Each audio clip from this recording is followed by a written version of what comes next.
I think it's time we talked about YouTube's copyright system.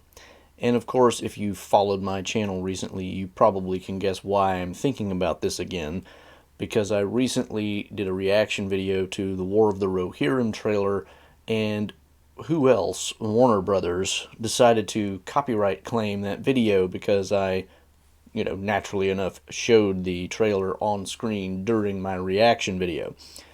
Now, this is ridiculous for a number of reasons, and I'm going to get into several of them. But one of the most ridiculous, and the reason why I really hoped, and vainly, I realized at the time, but I hoped at least that Warner Brothers would not push this on this one, is because when you get a copyright claim and you dispute it, one of the exact categories that you have for picking the reason why you are not in violation of copyright is reaction video, which is obviously what mine was. So I thought maybe Warner Brothers won't push this one. They'll probably put a copyright claim on it, but at least after the initial dispute, they'll probably drop it rather than making me go all the way through the appeals process. No. Warner Brothers did what they've always done every time I've had to fight them over copyright stuff. They've made it difficult and pushed it so that I always had to go to the appeal process before they finally drop it.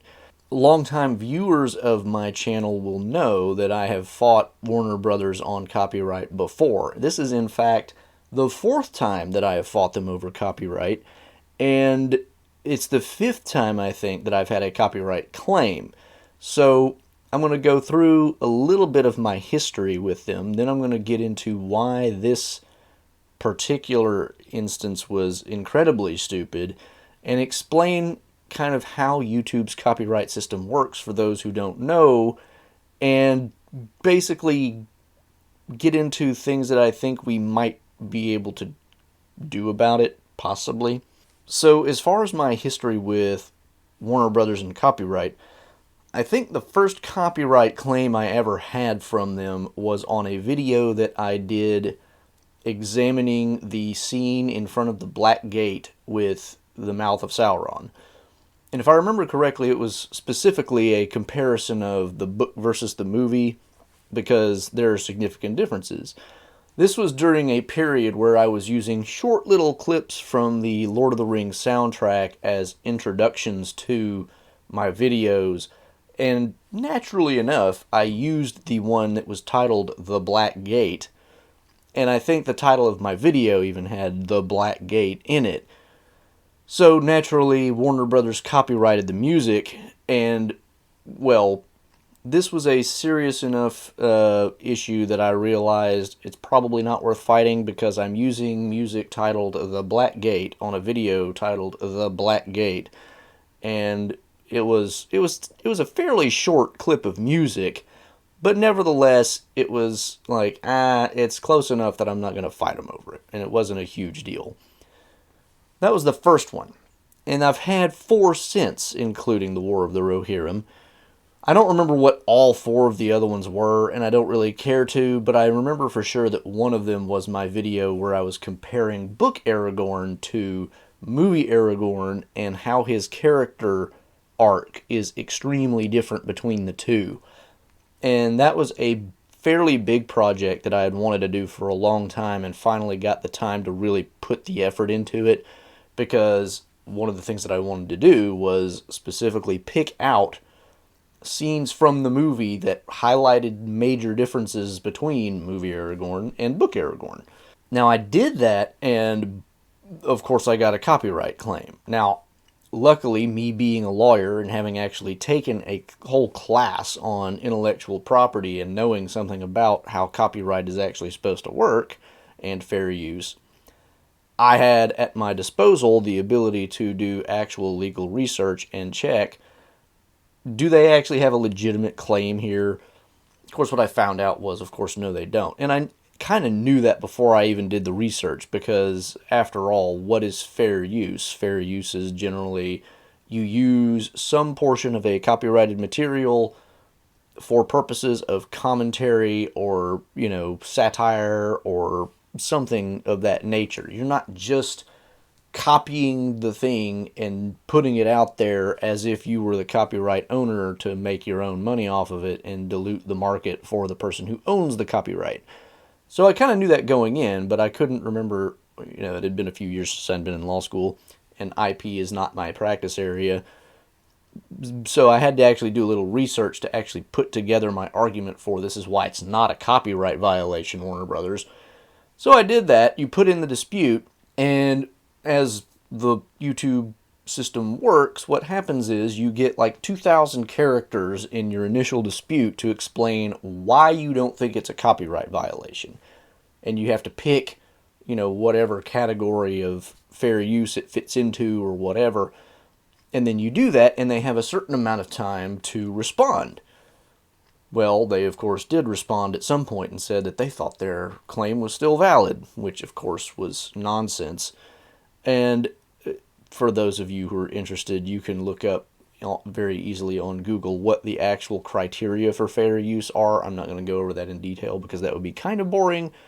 But just in general, it's the idea that you have to either transform the original work somehow, or the character and purpose of your use of it has to be very different from what the original was. There's also the idea of what kinds of works are more protected, which, fictional works that are very creative, as opposed to just dry technical manuals, are more likely to fall into copyright protection because it's the creativity that they're really trying to protect with copyright.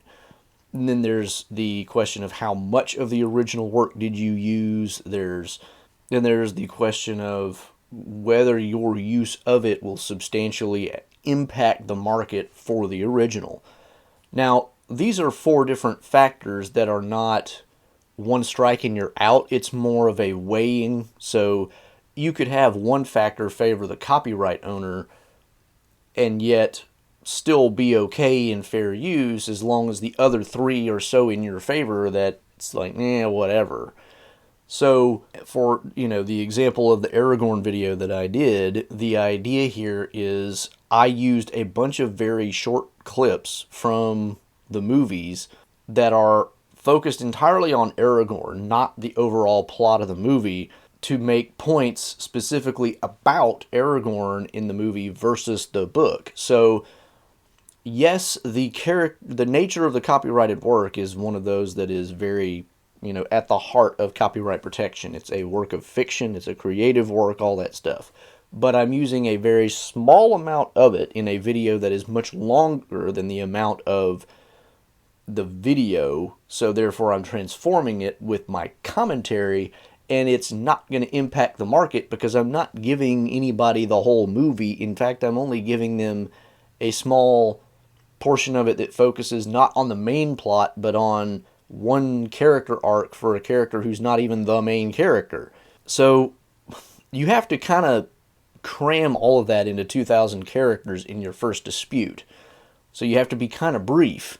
Well, if the dispute is rejected and the copyright owner still maintains the dispute, then you go to what they call the appeal process. In the appeal, you get actually 5 different blocks of 2,000 characters each, 4 of which are basically asking you questions about those 4 factors. So they ask you, how much of the original did you use? What is the nature of the copyrighted work? And you get to spell out in detail, why you think you're fine. And then there's a 5th box for, is there anything else that you think the copyright owner should know? Well, for the appeal, I basically went and used one of the most famous copyright cases there is, which involves South Park. And you can find it online pretty easily. But it basically examined those 4 factors, and I basically went through their analysis and compared it to my video and how mine does in the same analysis.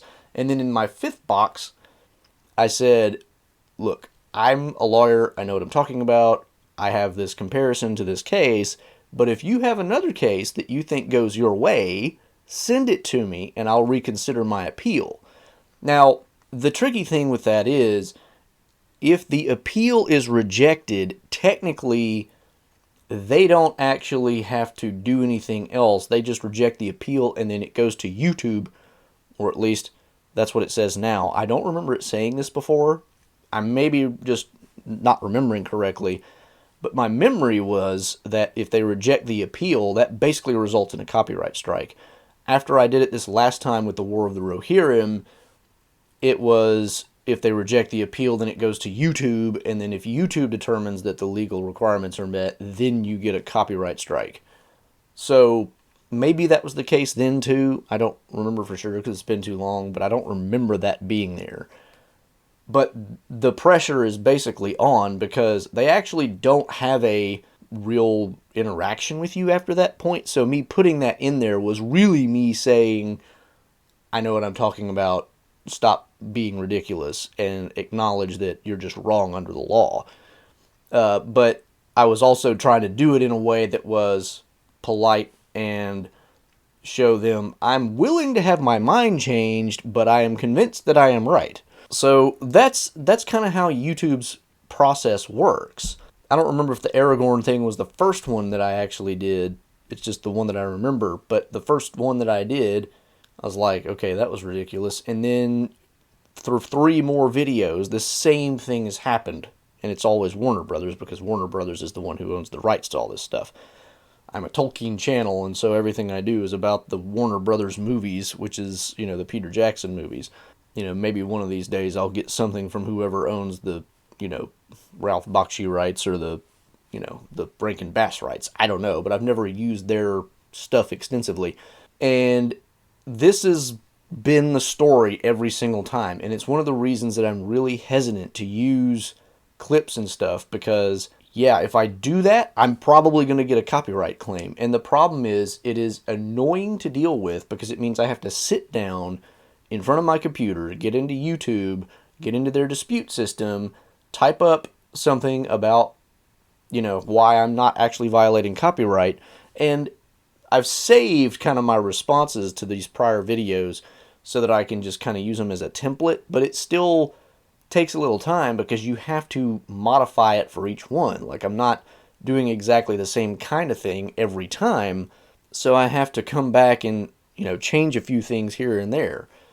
And then the other annoying thing, of course, is while all this is ongoing, if you keep pushing it, they'll either demonetize your video or it'll show it being held in escrow. And then even at the end of that whole process, if you end up winning by them releasing the copyright claim, that money doesn't show up until your next payout, which it's like, I don't even know what that did now because now I don't really know how much that video made because it wasn't tracking that in my statistics.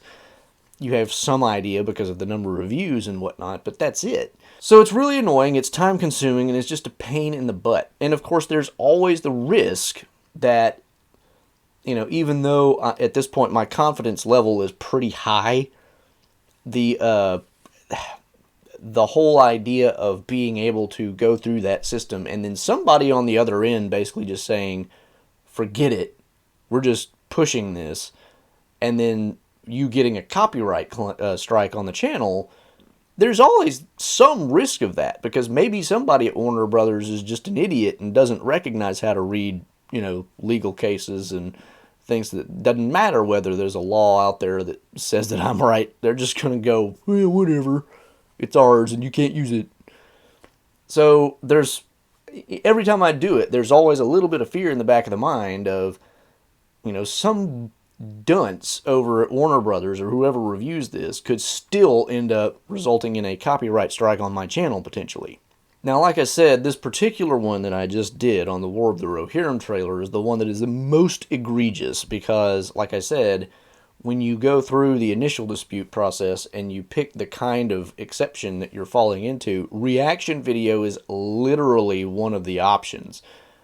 And so you'd think, I don't know how much of what I see Warner Brothers sees. And I don't know if what I pick from that list is something that Warner Brothers sees on their end. And I don't even know if a human is reviewing it after the dispute. I guarantee you no human is reviewing it before because I will get notified of copyright claims before the video even publishes. So it's clearly some kind of AI that's crawling YouTube and finding things, right? That's obviously what's happening. No human is watching my video going, oh, yeah, I found that, because things will be found in my video before any human could even potentially have reviewed it. Now, after the original dispute, I'm assuming there's a human involved because it usually takes a little longer for some result to occur. But then what that tells me is the people who are at the initial stage of the dispute process don't know jack about copyright and fair use and all that stuff. Because every single time I have done this, it's been rejected. Even though every single time I've also gone through the appeal process and I've won. Which means somebody at the appeal level is going, okay, this is legit, which means probably it's somebody with more education and training who actually knows what they're talking about, and they go, yeah, this guy's actually okay. Whereas whoever looked at the first level was just like, no, it's still copyrighted material. It's like, you know, I don't know exactly how that's going, so don't take that as gospel, but that's the impression I get based on the way this has gone down every single time. So I was hoping at least that this time I wouldn't have to go at least through the appeal process, because, I mean, it's kind of obvious. It's a reaction video. And the other thing is, I also don't know if Warner Brothers recognizes that I'm the same guy every time who puts in the same kind of response. So I don't know if they're looking at this just with fresh eyes every time going, oh, look, somebody claimed copyright, let's do what they said. Stamp, you know. Or if somebody's looking at it going, this guy's made like 3 copyright, videos before. What happened on the others? I don't know if that's happening. It's probably not. It's annoying because if they did look at that and they saw what happened the first 3 times, they might be a little more willing to think to themselves, he probably knows what he's talking about. But apparently that's not what's going on. The other thing that made this one particularly annoying is not annoying in the sense of they were just more egregious, but annoying in the sense of, the law is just clearly on my side here. There's actually a case out there, not the one that I usually use, but there is a case out there which is specifically on the topic of the use of trailers. Now, in that particular case, it's about a company that literally was in the business of selling tapes of trailers to people to use in their businesses, like on, model TVs or what. I don't know exactly who they were selling it to, but they were selling the trailers for Disney and other companies. And they ended up getting into a fight with Disney because they started making basically their own trailers and selling those. So, of course, the court that looked at this they found them probably in violation of copyright. This was a case that was at the level of the preliminary injunction, so it wasn't actually a final decision on the merits. But as a part of finding on the injunction, they basically said there's a strong likelihood that Disney's going to prevail on this. So, but the facts there are so radically different from mine that it's a useful comparison. So I use that case instead of the other one, basically saying, look, this is the reasons they found in favor of Disney on this, but mine is like on the polar opposite end of the spectrum. The main thing that I want to point out here is Warner Brothers is an absolute bully when it comes to copyright. They will instantly copyright anything they find in your video if you don't somehow disguise it sufficiently before it even hits, publication. Like when you upload it the first time, somehow they're catching it. But they can be fought. And the annoying thing is you'll have to put in some effort, and I don't recommend you do this if you're not willing to put in at least a little bit of work and take a little bit of risk, or, ask somebody who's a legitimate attorney to do, some of this for you, because this, legal reasoning and how you do this sort of thing is different than the way the average person thinks. It just is. But one of the things that I think we need to really take into consideration here is some of these companies like Warner Brothers, and Warner Brothers probably isn't the only one, but from everybody I've heard, Warner Brothers is one of the most ridiculous examples of people being copyright bullies on YouTube. There's probably other ones out there that are just as overzealous, but Warner Brothers is definitely terrible. I mean, literally every single time that you have to fight them over it, you have to fight them tooth and nail all the way to the end. And I suspect a large number of people have not bothered to fight them at all because they just don't know enough to even know whether they have a legitimate fight on their hands. So a lot of people have probably not even bothered the initial dispute, and even if they have, if it comes down to the next level of doing the appeal, that threat of possibly having a copyright strike on your channel is just way more than most people are probably willing to put up with. I'm a little bit more willing to put up with it because A, my channel is not that big, so it's not like I'm making a ton of money off of it, and B, I actually have enough legal training that I know that I can actually legitimately win the thing. Now, the next step of that, though, is how can we get Warner Brothers to stop this? And this is part of the reason that I'm making this video. I hope somebody at Warner Brothers watches this, because I want as many of you to share this around and just blast it as possible, because Warner Brothers needs to be shamed for these completely ridiculous tactics. Warner Brothers does not have the right to make life difficult for every single YouTuber who takes, less than a minute of their stuff and use it in a video for commentary, which is obviously fair use. That's not how copyright works. Somebody at Warner Brothers knows that's not how copyright works, and they just don't care. All they care about is making sure that literally nothing gets past their copyright protection machine so that they don't lose any possible revenue, which is the dumbest thing ever. And this is the final reason, by the way, why I was really peeved at them claiming my use of the War of the Rohirrim trailer. What is a trailer? It is a commercial, and it is literally meant to be shown for free so that other people will buy something else, in this particular instance, a ticket to the actual movie. And Warner Brothers, on their own YouTube channel, has the War of the Rohirrim trailer available to watch ad-free. They are not monetizing that content, and they're not monetizing it anywhere else either. Somebody is, they're paying for other people to put that trailer in front of movies at movie theaters, but they're paying for that to happen. They're not getting paid for it. They're hoping to get paid on the back end when people go see the movie. So part of my annoyance here is you want this to be spread as far and wide as possible because you want more people to see it. Why are you complaining that people are doing that? I mean, it's just such a dumb thing to do. You would think it would actually benefit them for everybody to just literally copy and paste the trailer and share it, right? It's like, yeah, does that technically violate their copyright? Yeah. Are they losing any money over it? No.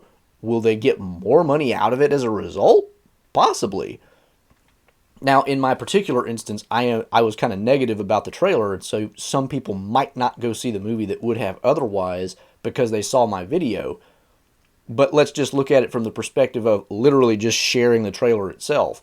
It's like if I just copied the trailer and posted it on my channel, I'm obviously not dissuading anybody from watching the movie if I don't have any negative commentary on it, and more people might see the trailer than would have otherwise, and therefore that can only benefit Warner Brothers because they're not making money off of their YouTube version of it anyway, and some people might see it on my channel that wouldn't have seen it otherwise. So it's like, in what world does this actually hurt them as a copyright owner? So that's the real kicker of the whole thing. But anyway, going back to what I was saying, I want this video to be put out there as wide as possible because somebody at Warner Brothers needs to see this. And if somebody at Warner Brothers is watching this, shame on whoever is running the department that tries to check for copyright violations on YouTube. You people need to change how you do this. Sooner or later, I suspect somebody might actually take legal action, because I think you might actually have what's called an action for tortious interference with a contractual relationship. This is a weird kind of technical legal jargon, but basically what it means is if you have a contractual relationship with someone, which YouTube creators have with YouTube if they're putting ads on their stuff, then somebody who comes along and does something that interferes with that, such that one or both of the contracting parties loses out, that person can actually be held liable for the losses. Now, I don't know exactly how this would work in practice, because again, this is not an area that I work in, so I don't really know how that would work. But I have a hunch that if Warner Brothers actually pushed it too far and caused somebody to get a copyright strike and resulted in the demonetization of somebody's channel, that would be something that person could sue over. And maybe even somebody could sue over it before that result happens. So it, to me, seems like this is a risk that Warner Brothers is taking that maybe we ought to make a little more real. Like, if there's a lawyer out there who sees this and, has some insight as to how this might work, I'd be really interested in talking with that person, because this is a potential class action waiting to happen. How many people have lost revenue because they have either been unjustly denied their appeal or didn't bother fighting it because they just didn't have the legal wherewithal to do it? And how much money have they lost? And how many people are there like that, such that you could end up with a lot of damages against Warner Brothers? And Warner Brothers is already hurting. They really don't need to be digging themselves into a deeper hole. And the irony is that's probably what they're trying to avoid, is more losses. But the more they get aggressive about this stuff, the more likely they are to get themselves into trouble. And in some ways, I think that may be the only way to get the message across to them is, look, you've got to stop doing this. You need to be more friendly with the people who are actually interested in watching your movies, even if only for negative criticism purposes, because the more you try to just beat down everybody in order to protect your copyright over jealously, you're just going to get yourself into a deeper hole. The other approach that I think might be in some ways worth it is, you could just stop talking about anything Warner Brothers. Like, just boycott Warner Brothers to the end of time and basically say, look, if y'all don't want us talking about your copyrighted material, then we won't watch your copyrighted material. You don't want us making videos about it? Okay, fine, we won't, because we won't have anything to make videos about, because we just won't even bother watching it. There's different ways that you could try to get at Warner Brothers to basically stop them from all this harassment, which is basically what it is. And there may be other ideas as well, but I think YouTube's copyright system probably also needs some kind of overhaul, because there's just so much that is in the direct control of the actual copyright owner. And I get it. YouTube doesn't want to be the legal expert who just makes a decision as like some kind of arbitrator or something. But it also seems to me that it's kind of unfair that you just basically let the copyright owner call all the shots until after an appeal where there's, some decision apparently by somebody at YouTube.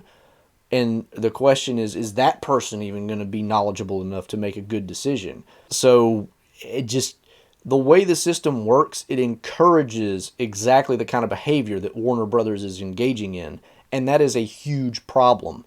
It's really stupid, to the point that what I would love to be able to do is make just a full-time living basically advising people on how to beat these copyright claims, and tell people, here's what you put in your thing, here's how you say it, and here's what you reference in terms of cases, so that other people don't have this problem. But I can't be everybody's attorney, and I don't feel competent to do that because, like I said, this is not my area. I feel safe enough doing it on my own because I'm risking my own channel. Me risking somebody else's channel as their attorney is a different story. So even though I'd like to be able to just help everybody out and say, hey, if you have a copyright problem with Warner Brothers or anybody else for that matter, send me the information and I'll help you, get some result that hopefully gets you past that. But I can't really do that without risking, serious problems for myself. So that really isn't on the table. I wish I could help everybody out there who has this problem. I just can't.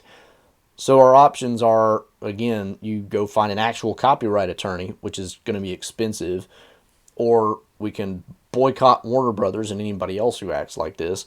Or, like I said, if somebody out there can find an attorney, or if an attorney watches this who has an idea on how we could punish Warner Brothers like this, potential class action.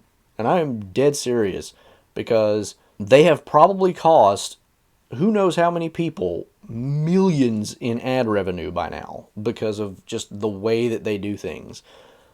And that is, to me, just despicable because I'm sure they catch legitimate copyright problems all the time because there are people on YouTube that just pirate stuff.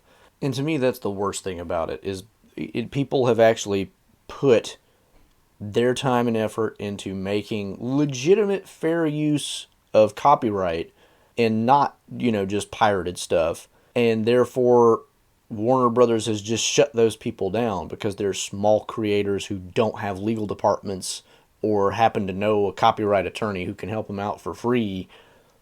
And, that squelches the market in, creativity and things that you could legitimately copyright. Like, the point of copyright law is not to destroy the desire to be creative. It is to promote the desire to be creative. And Warner Brothers is using copyright law to do the exact opposite because it is basically telling people you don't have the right to profit off of your hard work because you use like 30 seconds of our copyrighted material for the purposes of commentary, which is just wrong. So that's, again, that's my whole thought on it because Warner Brothers is just a giant bully when it comes to copyright. That's all they are. And nothing is going to make them change except a major hit to their pocketbook, which is going to be either boycotting or a class action lawsuit or maybe something I haven't thought of, which I would rather not have to do either of those because I don't want to boycott Warner Brothers for the sake of a stupid copyright claim on YouTube, right? That's stupid. But at some point, you got to recognize this behavior is just unacceptable. Warner Brothers' system for determining whether copyright is valid or not needs to change, and that is just, in my opinion, undeniable because I've had cases where it was so obvious that it was in fair use territory, but you still got to get past that first dispute, and then they claim, nope, we're still claiming it, and then you have to do the appeal. And I shouldn't have to do that every stinking time I use 30 seconds or less even of Warner Brothers material. Now, I don't know that I've ever used that little, but usually when they make a claim, it says, we found copyright material at this timestamp, and it usually is not an extensive period of time because they just find the first one and they're like, ha! Well, it's not even claiming, like in the War of the Rohirrim one that I did, it just found the first section that I played on my video, not the whole trailer, which I'm pretty sure was less than 30 seconds. So it's like, over less than 30 seconds, we're going to copyright claim a 35-minute video. No, that is just not how that works. So, again, and if anybody has any other ideas for how to punish Warner Brothers for being an absolute bully, throw them out there because I am reaching the point where I am almost willing to make this like my second job because it is so ridiculous how they act and it's just totally uncalled for. So yeah, anyway, that was the point of this video. It's kind of appropriate that it's on Labor Day because I'm taking a break from not videos, but at least my normal stuff. But it just, after this last one, I've done a video on how I beat Warner Brothers before, and it was not something I thought I would ever do again, but this last one was so egregious, I just couldn't not do it. And like I said, at this point, I am mad enough at Warner Brothers that I want them to actually suffer some consequences for it. So how we can make that happen, I don't know, but even if all that happens is that Warner Brothers actually sees this video and recognizes we're making people mad, maybe that does something useful.